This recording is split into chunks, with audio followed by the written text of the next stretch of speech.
본 영상은 수익 창출 없이 진행되는 컨텐츠입니다. 잘 부탁드립니다. 안녕하십니까. 전국의 우리 유튜브 구독자 여러분, 아프리카TV 시청자 여러분, 뉴스타일 극장 진행하는 김원입니다. 여러분들과 제가 어떻게 하면 조금 더 유튜버로서 많은 분들에게 제가 가지고 있는 영상물에 대해서 돌려드릴 수 있을까를 고민하다가 제가 실종 관련 컨텐츠를 진행을 해서 수익 창출 없이 진행을 하겠습니다라고 말씀을 드렸는데, 정말 이런 일이 생기면 안 되지만 대한민국에 또 되게 아픈 일이 하나 생겼습니다. 오늘은 12월 18일, 저는 오늘 직접 그 사건 현장에 다녀왔습니다. 갈 때의 마음과 올 때의 마음이 좀 많이 달랐습니다. 오늘 그 이야기를 여러분들과 함께 시작해 보도록 하겠습니다. 모두 한 해가 정리가 되고 다가올 크리스마스를 기다리며 어느 정도 들뜬 현재 12월입니다. 아마 오늘 여러분에게 말씀을 드리게 될 이 아이도 올해 12월 25일에 산타클로스에게 어떤 선물을 받을까 생각하며 되게 하루하루를 보냈을지도 모릅니다. 헌데 전주 덕진경찰서에 한 아이의 실종 신고가 접수됐던 건 2017년 12월 8일입니다. 불과 10일 전이네요. 바로 고준희 양입니다. 현재 나이는 5살이고요. 키는 110cm 정도이고 사시와 발달장애를 약간 갖고 있는 아이입니다. 제가 근데 이 이야기를 여러분들과 보안편에서 지금 진행하고 있는 이유는 뭐 때문이냐면, 경찰은 실종신고가 들어왔으니까 곧바로 먼저 물어봤던 겁니다. 언제 아이가 실종된 거예요? 근데 부모님이 되게 머뭇머뭇거리면서 말을 잘 못하는 겁니다. 그래서 경찰이 이상해서 언제 실종된 거냐고요? 엄청 충격적인 얘기를 듣게 됩니다. 아이의 실종 예상일은 2017년 11월 18일, 즉 신고를 했던 12월 8일보다 약 20일 전에 실종된 겁니다. 20일이 지나서야 온 거니까요. 오늘 2017년 12월 18일 이 기점으로 이 사건은 한 달째 이 국면을 맞이하게 됩니다. 우리가 궁금한 건 도대체 어떻게 사건이 발생하고 20일 뒤에 실종신고를 하게 된 건지 그 좀 구체적인 사연이 굉장히 궁금했었습니다. 내부의 이제 관계를 좀 확인해보면 좀 독특한 특징이 좀 있었습니다. 남편 고 씨입니다. 남편 고 씨, 그리고 부인 이 씨입니다. 부인 이 씨는 둘은 재혼 관계로 되어 있더라고요. 근데 재혼 관계지만 사실혼 관계였어요. 사실혼 관계로서, 즉 쉽게 말씀드리면 고준희 양은 이제 남편 고 씨에게는 친자이지만 이 씨에게는 이제 이 씨가 계모가 된 거죠. 이 씨는 계모입니다. 결혼을 둘이 이렇게 하게 되고, 둘은 이제 남편 고 씨와 아내 이 씨는 같이 따로 나와 살게 되는데, 이 아이를 남편 고 씨는 아내 이 씨에게 맡겼다가 아내 이 씨가 양육이 힘드니까 아내 이 씨도 일을 해야 됐다라고 합니다. 둘이 맞벌이를 해서 아이를 돌봐줄 사람이 없어서 계모 이 씨는 계모 이 씨의 엄마, 그러니까 친정 엄마죠. 그러니까 어떻게 보면 아예 핏줄이 관련이 없는 할머니에게 그렇게 맡겨지게 됩니다. 할머니 김 씨입니다.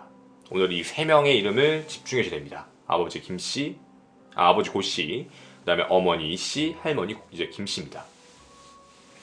할머니는 올해 2017년 2월 달부터 고준희 양을 양육했습니다. 양육이 좀 힘들 수밖에 없었던 이유는 아까 좀 전에도 말씀을 드렸지만 고준희 양이 키도 좀 작고요. 그리고 사시와 발달장애가 조금 있기 때문에 이제 약간 보호자의 도움이 필요했던 상태여서 대신 키워진 상태였습니다. 물론 여기까지 들으면 큰 문제 없이 뭐 그럴 수 있다라고 생각이 드는 건 다 똑같을 것 같습니다. 하지만 사건의 그날에 대해서 잠깐 얘기를 해보도록 하겠습니다. 우리가 오늘 같이 이야기하게 될 날짜는요, 2017년 11월 18일입니다. 고준희 양이 실종된 날짜이기도 한데요. 낮 12시경에 사라졌습니다. 그 위치는 바로 이곳입니다. 여러분이 보는 이곳은 전주시청과 외쪽에 있고 오른쪽에 다른 톨게이트가 있는 전북 전주시 덕진구 인교 9길 6-1 태공빌라입니다. 이곳에서 있던 고준희 양은 낮 12시 전까지만 해도 할머니와 같이 있었습니다. 하지만 할머니 김모 씨에게 이날 전화가 한 통 오게 되거든요. 누구였냐면 계모 이모 씨입니다. 전화 내용은 이렇습니다. 남편 고 씨랑 크게 싸웠습니다. 나 친정으로 데려갈래요. 라는 말. 나 친정 갈래. 친정으로 데려가달라. 라는 말을 했고, 할머니 김모 씨는 집에 고준희 양을 그대로 둔 채로 문을 잠그고, 그리고 자신의 딸 계모 이 씨에게 가게 됩니다. 그리고 이 둘은 만나서 같이 집으로 돌아왔거든요. 집으로 돌아왔는데 아이가 없어진 겁니다. 친정의 집, 이 태공빌라로 돌아온 계모 이 씨와 할머니 김 씨는 남편 고모 씨가 다 애를 데려갔구나 라고 생각을 하고 그냥 별 생각 없이 지냈다고 합니다. 그러다가 12월 8일입니다. 그러니까 이제 실종신고한 당일 12월 8일 날 남편이 화해 연락을 보냈다고 합니다. 이제 화해하자. 연락을 이렇게 받았다고 해요. 그렇게 해서 만나서 이런저런 얘기를 하다가 근데 준이는? 준이 왜? 이렇게 돼버린 거예요. 데려간 거 아니야? 왜 그날 없던데? 이렇게 얘기가 발이 마저 떨어진 겁니다. 그래서 아이가 없어졌다는 사실 그때 알아버리고 그날 바로 경찰에 실종 신고를 하게 된 거죠. 경찰은 초창기에 여기가 중요합니다. 경찰은 초창기에 비공개 수사로서 계속해서 수사를 시작을 했습니다. 왜냐면 20일 뒤에 신고했다는 게 너무 이상하니까 비공개로서 의심이 되게 강한 남편 고모 씨, 아내 이모 씨, 그 다음에 할머니 김 씨에 대해서 일단 수사를 같이 시작한 겁니다. 실제로 남편과 아내는 거짓말 탐지기 조사까지 받았습니다. 물론 할머니는 거부했고요. 근데 뭐가 문제였냐면 이 모든 조사를 다 해봐도 마땅히 특별한 이상한 특이점이 발견이 안 됐던 겁니다. 발견이 안 되는 바람에 수사가 장기화될 조짐이 보이게 되자 CCTV로도 확인이 안 됐거든요. 이미 20일이 지난 상태라 CCTV 보관 상태도 좋지 않았고 그러니까 CCTV에 너무 많은 내용들이 지워져 있는 상태라서 확인이 불가능했던 겁니다. 결국 지난주 금요일 12월 15일 공개 수사로 이 사건은 전환됩니다. 여러분들의 입장에서는 이거 너무 사건 이상해. 뭐가 거짓말 탐지기에 뭐 문제에서 나온 거 아니야?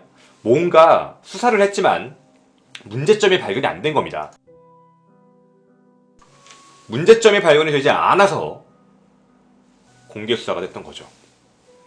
그리고 현재 경찰은 모든 가능성을 열어두고 현재 조사를 하고 있습니다.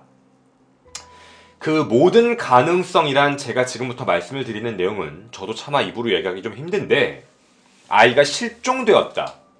그러니까 아이가 집 밖으로 혼자 나가서 사라진 것이다. 그래서 누군가가 보육하고 있거나 이럴 가능성도 있다. 라고 판단한 거 하나. 아이가 어딘가에 납치가 되었다. 라고 생각하는 것도 하나.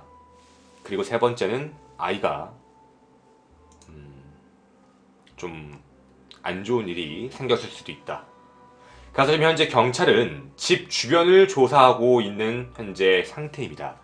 보시다시피 집 그 위에 보시면 저수지가 따로 있고요. 현재 이 저수지도 계속해서 수색 중입니다. 그리고 오른쪽에 보시면 또 이렇게 산이 있습니다. 이 산과 관련해서 이 내용까지도 전부 다 조사를 같이 하고 있는 중입니다.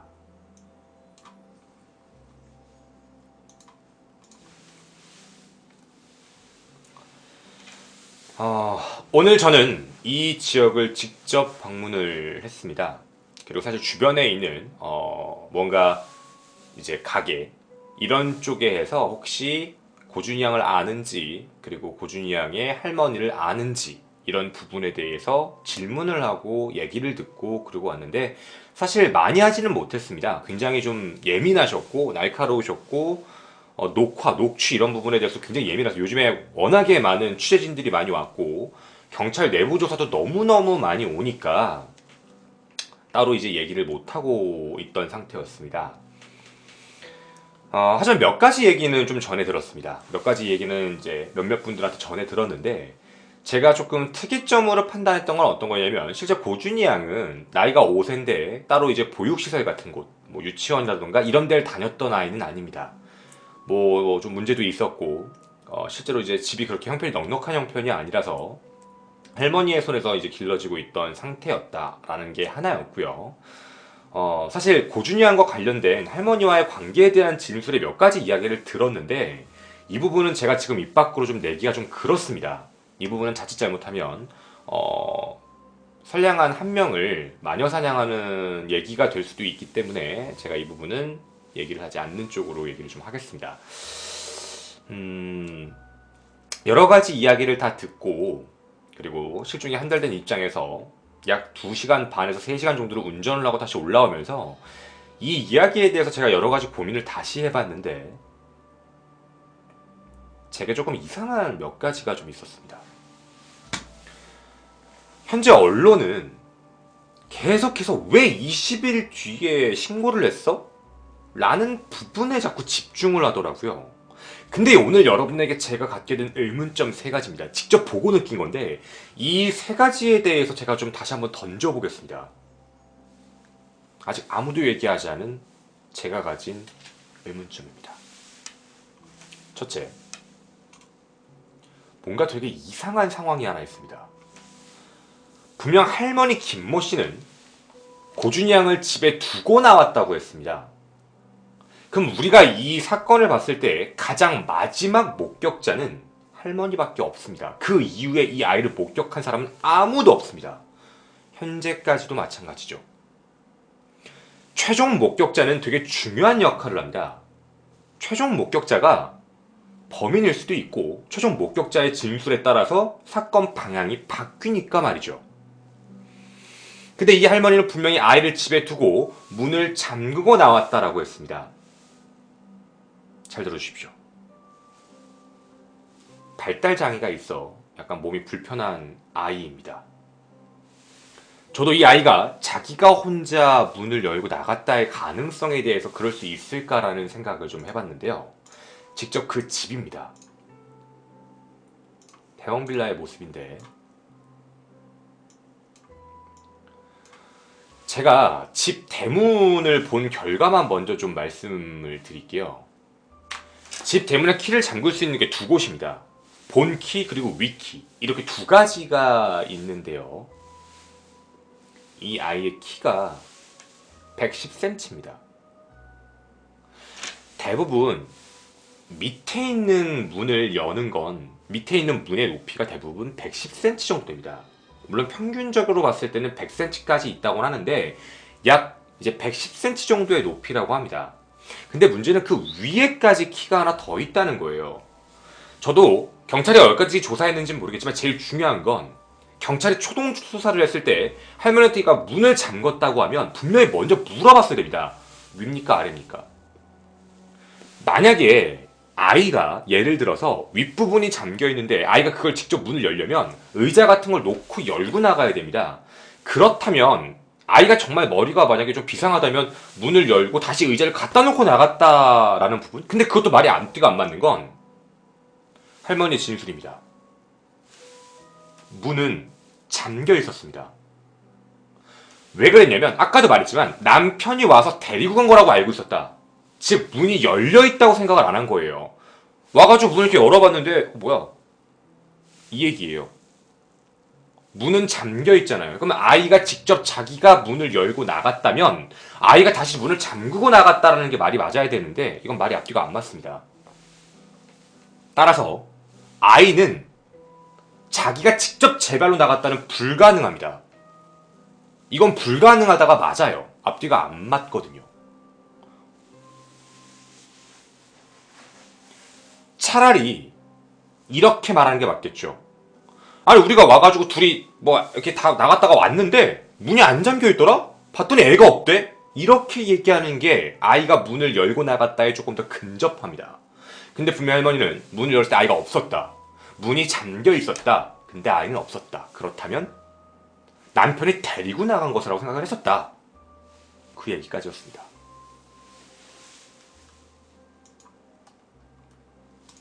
이게 제가 느낀 첫 번째 의심점이었습니다. 뭔가 앞뒤가 안 맞는다. 두 번째입니다. 되게 이상한 말로 하나 말씀을 드릴게요. 11월 18일 사건 당일 12시에 고준희 양과 할머니는 집에 같이 있었습니다. 근데 갑자기 계모 이모 씨에게 전화가 왔죠. 나 남편 고모 씨랑 못 살겠어요. 나를 데리고 가주세요. 이 말 이상하지 않습니까? 데리고 가주세요?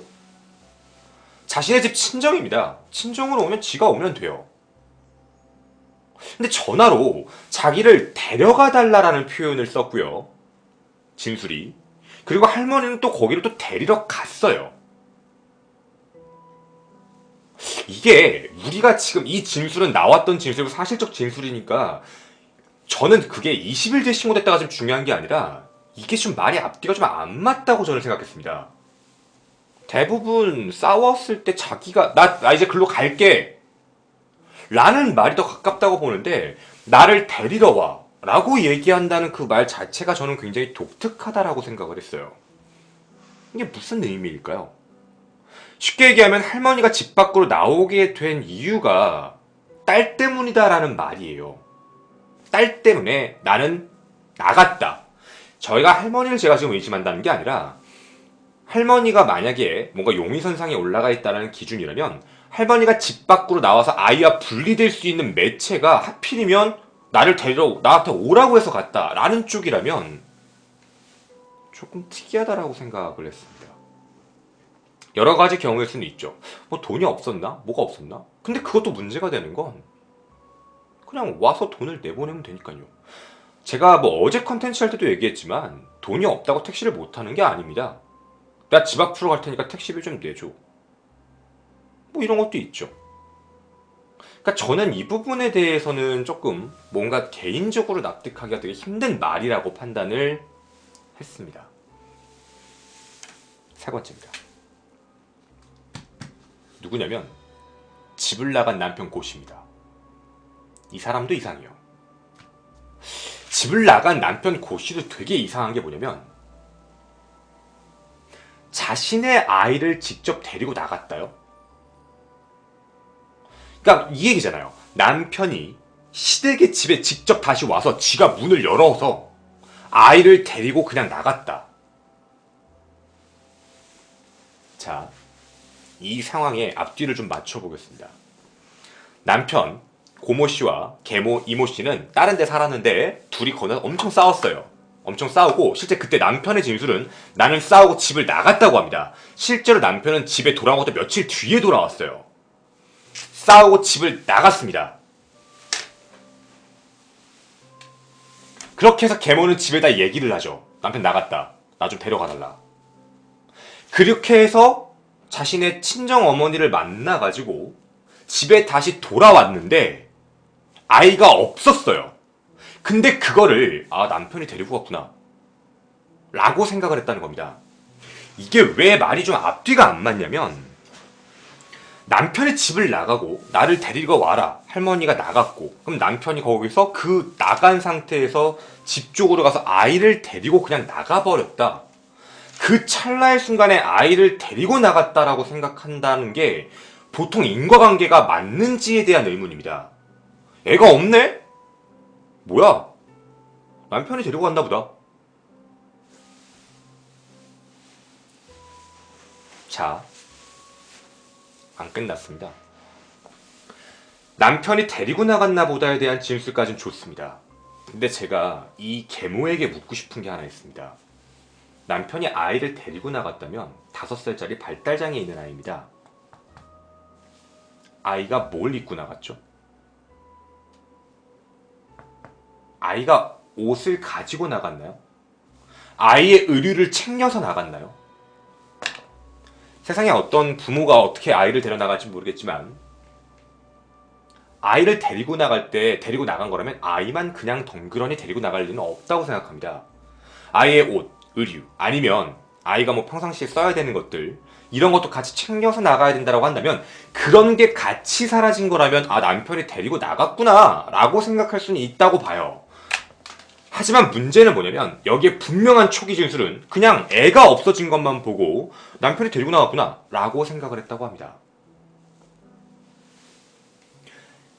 그리고 마지막 네 번째 문제입니다. 아이가 어떤 옷, 어떤 신발 모릅니다. 인상착의가 아이의 진술이 없습니다. 보이십니까? 할머니는 아이의 인상착의에 대한 진술도 못합니다. 어떤 옷을 입었다, 어떤 신발을 신었다.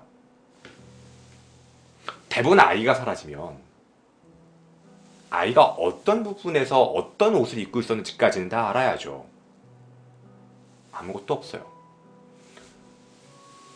제가 지금부터 실종 아동을 찾습니다의 표본을 말씀을 드리겠습니다. 아이가 분명히 실종 당시 어디 있었는지 나오는 거 맞습니다. 그리고 아이의 신체 특징 및 그때 당시 입었던 옷에 대해서도 같이 나와야 되는 게 정상입니다. 옷이 없다라는 건 실제 할머니는 아이가 옷을 뭘 입었는지 진술을 못했다고요. 하나 더, 아이의 엄마도예요. 아이의 엄마도 아이가 뭘 입었는지 모르는 겁니다. 물론 따로 살았으니까 그럴 수 있다고는 칠게요. 우리가 여기서 알 수 있는 건 뭐냐면 이 집의 그 누구도 아이에게 관심은 없었답니다.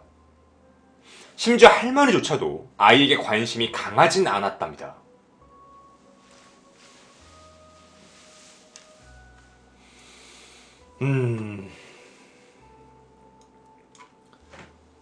제가 오늘 밖에 다니면서 사실 어떤 분에게 그런 이야기는 들었습니다.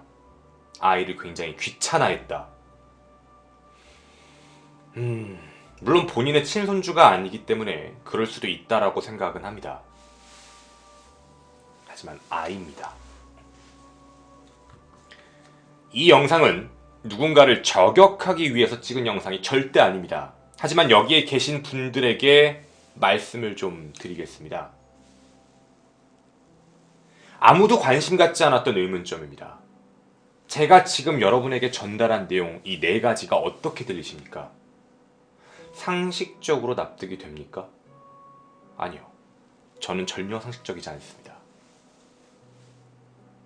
피해 아동의 만약에 이 아동이 만약입니다. 정말 그러면 안 되지만 이 아이가 끔찍한 일을 당한 거라면 아이의 시신을 꼭 확인해 봐야 된다 생각합니다. 제가 들은 게 있기 때문인데 이 아이의 몸을 꼭 확인해 주셨으면 좋겠습니다. 고준희 양이 아무렇지 않게 돌아오길 진심으로 바라지만 혹여 문제가 좀 있었다면 명명백백 밝혀 이거와 관련된 모든 사람의 책임을 정확하게 물어주셨으면 좋겠습니다. 잘 봐주십시오. 어쩌면 살아있을 수도 있는 아이이기도 합니다. 고준희 양이었습니다. 감사합니다.